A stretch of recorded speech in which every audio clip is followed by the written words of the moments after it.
You love the idea of trying all of the highlighting and contouring templates that you see, but you hate the idea of having to buy every single product that is recommended. You don't have to when you have more skill than you have makeup.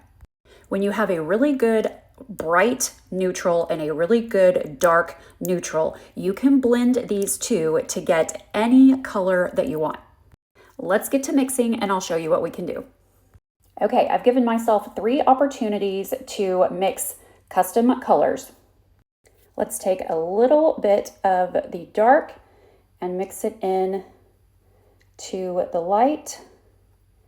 And that's going to give us a concealer shade that is a true concealer. So more of my face color and almost like a foundation. So we've just gotten a beautiful neutral shade in 10 seconds. Okay, this is not hard. Let's put a little bit over here. Get a little bit on my nose, and we could duplicate that if we needed more, but this is actually quite a bit of product.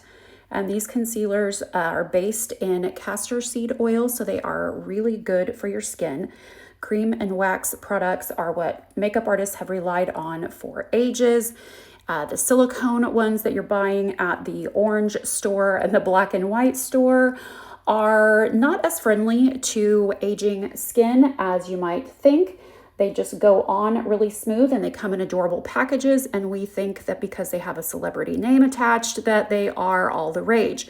But pro makeup artists don't care about packaging, they care about longevity and versatility. I'm gonna blend that out just a little bit, and now we'll highlight and contour with our other 2 opportunities here. Now for my highlighting, I want just the tiniest touch.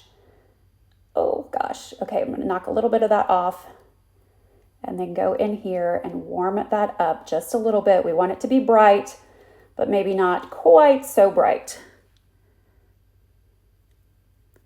There we go, perfect. Pick up a little bit more of that and do the other side. This is my usual pattern, but you should, and I totally encourage you to play with these filters, take other makeup artists' advice, practice different patterns and see which one you like.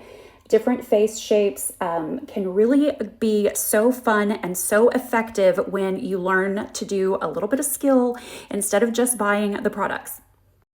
We'll blend out our concealer, our brightener, and now we'll add some contour.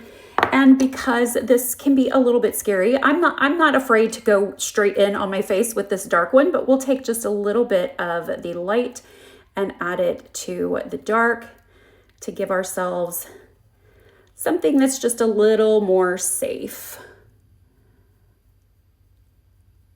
There we go. I'm going to mix up a little bit more of that.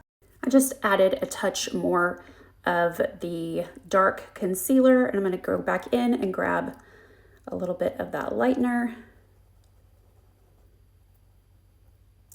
and just give myself a little bit more product. Add some here, some down the nose, and some to carve out the hooded eye effect. And let's blend that out. And now we have a full face with just 2 products that we were able to custom blend to create foundation, a highlighting shade, a contouring shade. We pushed back the hooded eye effect, and now we're going to use a little bit of that dark concealer as liner. This was one of my all-time favorite filters that I played with a different contour pattern, and I loved what I was able to achieve with the eyes and just concealer instead of using shadows. So this is what we're going to do to the eyes. So I've already done this eye, and I started on this one. We're just adding that little bit of dark concealer to the lash line on both the top and the bottom, and I'll use a clean brush to sort of blend that in because this is a cream and wax formula and not a shadow. We want to make sure that it's well blended so that it doesn't crease. But now we've given the eyes a little bit more definition, and I think we're going to add blush and mascara and brows and be done. We'll add a little bit of blush to the eyelid, just using my fingers, and a little bit to the lips. didn't even do my brows because I'm about to make the mother of all brow tip videos, but this is what is possible when you have more skill and fewer products that are professional quality. You may never be a makeup artist, but there's no reason why you can't learn to make it look like a professional job on your face every time.